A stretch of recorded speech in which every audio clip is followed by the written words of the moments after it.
അതായത് കൊട്ടാരക്കര ഗണപതി ക്ഷേത്രത്തിലെ കരിപ്രസാദ നിർമ്മാണം, ആ കരിപ്രസാദ നിർമ്മാണം ഒരു വാടക വീട്ടിലാണ്. ആ വാടക വീട്ടിൽ വൃത്തിഹീനമായ ഒരു പശ്ചാത്തലത്തിലാണ്, സാഹചര്യത്തിലാണ് കരിപ്രസാദം നിർമ്മിക്കുന്നത്.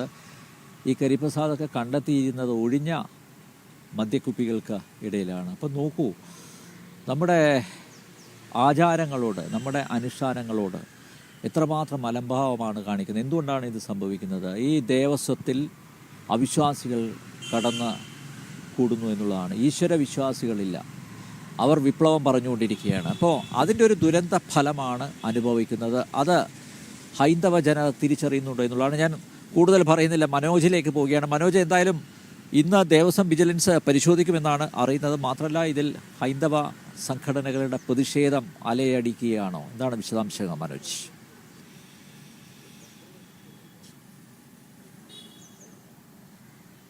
തീർച്ചയായും കൊട്ടാരക്കര ഗണപതി ക്ഷേത്രം, അത് ദേവസ്വം ബോർഡിൻ്റെ അധീനതയിലുള്ള ക്ഷേത്രത്തിൽ നേരത്തെയും ഈ അഴിമതികളും തട്ടിപ്പുമൊക്കെ പുറത്തു വന്നിട്ടുണ്ട്.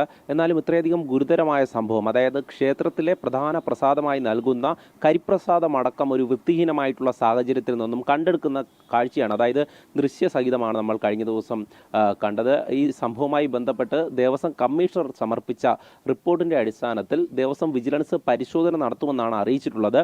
ഈ വീട്ടിലേക്കെത്തി കഴിഞ്ഞ ദിവസം കൊട്ടാരക്കര പോലീസ് അടക്കം പരിശോധന നടത്തിയിരുന്നു. ഈ ക്ഷേത്രത്തിന് 300 മീറ്റർ അകലെയാണ് ഒരു വാടക വീടുള്ളത്.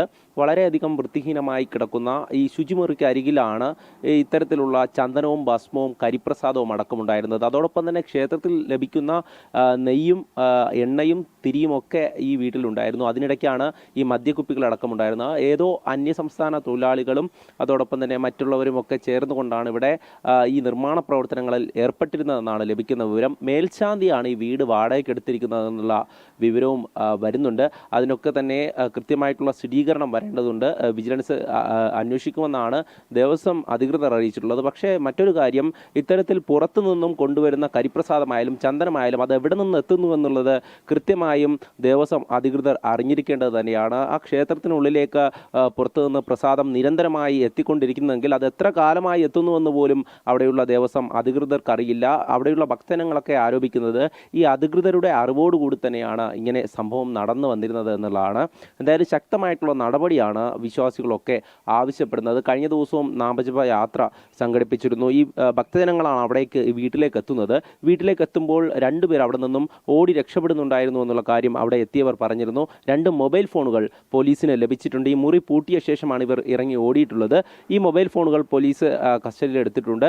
എന്തായാലും പോലീസിനെ സംബന്ധിച്ചിടത്തോളം ഈ ഭക്തരുടെയൊക്കെ മുന്നിൽ വെച്ചാണ് പരിശോധന നടത്തുന്നത്. അതുകൊണ്ട് തന്നെ അവിടെ വെച്ച് ദേവസ്വത്തിൻ്റെ അസിസ്റ്റന്റ് കമ്മീഷണറുടെ ഭക്തർ തടഞ്ഞു വെക്കുന്ന സാഹചര്യമുണ്ടായി. പിന്നീട് മഹസർ അവിടെ നിന്ന് തന്നെ എഴുതി ഭക്തർക്ക് മുന്നിൽ വായിച്ച് കേൾപ്പിക്കേണ്ട ഒരു സാഹചര്യത്തിലോട്ട് കാര്യങ്ങൾ മാറി. അതുകൊണ്ട് തന്നെ ഇനി അത് ഒരിക്കലും മാറ്റി പറയുവാൻ ദേവസ്വത്തിന് സാധ്യമല്ല എന്നുള്ള കാര്യം അവിടെ നിന്ന് ഭക്തർ തന്നെ പറയുന്നുണ്ടായിരുന്നു. അല്ലെങ്കിൽ ഇവിടെ ഇപ്പോൾ സ്വർണം ചെമ്പായി മാറിയ സംഭവമൊക്കെ ഉണ്ട്. അത്തരത്തിൽ പലതരത്തിലുള്ള തട്ടിപ്പുകൾ ദേവസ്വത്തിൻ്റെ നേതൃത്വത്തിലൊക്കെ നടത്തി വരുന്നു എന്നുള്ള ആരോപണം ഉയർന്നു നിൽക്കുന്ന സാഹചര്യത്തിലാണ് ഇനി ഇങ്ങനെ ഒരു സംഭവം നേരിട്ട് കണ്ടെത്തിയിട്ട് പോലും അത് പിന്നീട് മാറുമോ എന്നുള്ള ഒരു ഭീതി അവിടെയുള്ള ജനങ്ങളൊക്കെ പങ്കുവച്ചിരുന്നു. കാരണം ദേവസ്വത്തിനെ ഒരു കാര്യത്തിലും വിശ്വസിക്കാൻ ആവില്ല എന്നുള്ള കാര്യം തന്നെയാണ് ആവർത്തിച്ചുകൊണ്ട് ഭക്തർ പറയുന്നത്.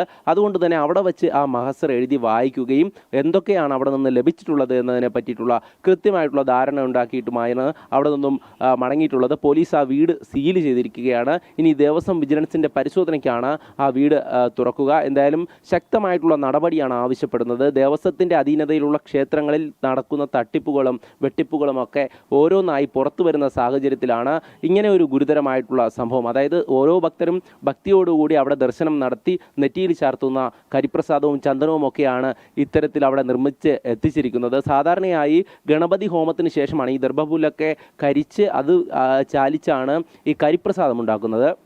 എന്നാൽ ഈ ക്ഷേത്രത്തിൽ കൂടുതൽ ഭക്തർ എത്തുന്നതിന് അനുസരിച്ച് തിടപ്പള്ളിയിലടക്കം ഉണ്ടാക്കാവുന്നതാണ് ഇത്തരത്തിൽ കരിപ്രസാദം. എന്നാൽ അതിനുവേണ്ടി മറ്റൊരു വീട്, അതായത് നിഗൂഢമാണ് ആ വീടിൻ്റെ ആ ഭാഗത്തേക്ക് പോകുമ്പോൾ വളരെ കാട് പിടിച്ച് അത്രയധികം വൃത്തിഹീനമായി കിടക്കുന്ന ഒരു വീട് വാടകയ്ക്കെടുത്ത് അവിടെ വെച്ചാണ് ഈ പ്രസാദങ്ങളൊക്കെ ഉണ്ടാക്കുന്നത്. അത് ക്ഷേത്രത്തിൽ കൃത്യമായും എത്തിക്കുന്നുമുണ്ടായിരുന്നു. നമ്മളവിടെ പോയപ്പോൾ ഈ ഇലയിൽ, വാഴയിലയിലാണ് ഈ ചന്ദനവും കരിപ്രസാദവും ഒക്കെ ചാലിച്ച് ചേർത്ത് വച്ചിരിക്കുന്നത്. അത് അന്നോ, അതായത് കഴിഞ്ഞ ദിവസം വൈകിട്ടോ ഇന്ന് രാവിലെയോ ക്ഷേത്രത്തിലേക്ക് എത്തിക്കാൻ വേണ്ടിയുള്ളതാണ്. സാധാരണ ശനി ഞായർ ദിവസങ്ങളിൽ ക്ഷേത്രത്തിലൊക്കെ വലിയ തിരക്ക് അനുഭവപ്പെടാറുണ്ട്. അപ്പോൾ എത്തുന്ന ഭക്തർക്ക് നൽകുവാൻ വേണ്ടിയിട്ട് അവിടെ എത്തുന്ന ഭക്തർ തന്നെ നമ്മളോട് പറയുന്നുണ്ട്, 100 രൂപ കൊടുത്താൽ വലിയ ഇലയിൽ പ്രസാദം നൽകും, കുറച്ച് പൈസയാണെങ്കിൽ ചെറിയ ഇലയിൽ പ്രസാദം നൽകും. അത്തരത്തിലുള്ള കാര്യങ്ങളൊക്കെ തുടർന്ന് വരുന്ന സാഹചര്യത്തിലാണ് ഇങ്ങനെ നടക്കുന്ന സംഭവം അത് ദൃശ്യസഹിതം പുറത്തു വരുന്നത്. ഇതിൽ കൃത്യമായും ദേവസ്വം അധികൃതർ മറുപടി പറയേണ്ടതുണ്ട്. ആരുടെ അറിവോടുകൂടിയാണ് ഇത് നടന്നു വന്നത് എന്നതിനെക്കുറിച്ചും അതോടൊപ്പം തന്നെ ഇതിൽ ഏർപ്പെട്ടിട്ടുള്ള എല്ലാവർക്കുമെതിരെ ശക്തമായിട്ടുള്ള നടപടി തന്നെയാണ് ഹൈന്ദവ സംഘടനകൾ ആവശ്യപ്പെടുന്നത്. കഴിഞ്ഞ ദിവസം തന്നെ വ്യക്തമാക്കിയിരുന്നു വലിയ പ്രക്ഷോഭം, ഭക്തജന പ്രക്ഷോഭം കൊട്ടാരക്കരയിൽ ഉണ്ടാകുമെന്നുള്ള കാര്യം. അതിന് വരും ദിവസങ്ങളിൽ നാമജപ യാത്ര പോലെയുള്ള ഈ പ്രക്ഷോഭങ്ങൾ ഉണ്ടാകും. എന്തായാലും കൊട്ടാരക്കര ക്ഷേത്രം മാത്രമല്ല, ദേവസ്വത്തിൻ്റെ അധീനതയിലുള്ള പല ക്ഷേത്രങ്ങളിലും നടക്കുന്ന സംഭവങ്ങളാണ് ഓരോ കാര്യങ്ങളായി അതിൻ്റെ തെളിവ് സഹിതം ഇപ്പോൾ പുറത്തു വന്നുകൊണ്ടിരിക്കുന്നത്. ആനന്ദമ്പ്യാർ.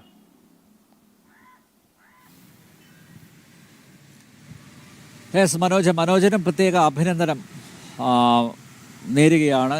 കാരണം വളരെ പ്രധാനപ്പെട്ട ഒരു വാർത്തയാണ് മനോജ് ഇന്നലെ പുറത്ത് കൊണ്ടുവന്നത്. കൊട്ടാരക്കര ഗണപതി ക്ഷേത്രം, ആ ഗണപതി ക്ഷേത്രത്തിലെ കരിപ്രസാദം വളരെ പ്രസിദ്ധമാണ്. കരിപ്രസാദം അതുപോലെ ചന്ദനം ഇതൊക്കെ നിർമ്മിക്കുന്നത് ഒരു വാടക വീട്ടിലാണ്. ആ വാടക വീട്ടിലൊരു പരിശോധന നടത്തിയപ്പോൾ കണ്ടത് കരിപ്രസാദവും ചന്ദനവും ഒക്കെ ഒഴിഞ്ഞ മദ്യക്കുപ്പികൾക്ക് ഇടയിൽ നിന്നാണ് കിട്ടിയത്. മാത്രമല്ല വൃത്തിഹീനമായിട്ടുള്ള ഒരു അന്തരീക്ഷത്തിലാണ് കരിപ്രസാദം നിർമ്മാണം നടന്നുകൊണ്ടിരുന്നത്. എന്തായാലും ഭക്തരോടും അതുപോലെ ഈ ദേവതകളോടും ദേവന്മാരോടൊക്കെയുള്ള അവഹേളനം തുടർന്നുകൊണ്ടിരിക്കുകയാണ്. അതിന് പ്രധാനപ്പെട്ട കാരണം ഞാൻ നേരത്തെ പറഞ്ഞതുപോലെ നിരീശ്വരവാദികളാണ് ദേവസ്വം ബോർഡിലുള്ളത്. ദേവസ്വം ബോർഡ് ജീവനക്കാർ നമ്മൾ കണ്ടതാണ് കഴിഞ്ഞ ദിവസം പത്മനാഭസ്വാമി ക്ഷേത്രത്തിലെ ഒരു ജീവനക്കാരൻ്റെ ഇതിൽ മുദ്ര കുത്തിയിരിക്കുന്നത് സഖാവ് എന്ന്. അത്തരം സഖാക്കന്മാരാണ് ദേവസ്വം ബോർഡിൽ കടന്നുകൂടിയിരിക്കുന്നത്.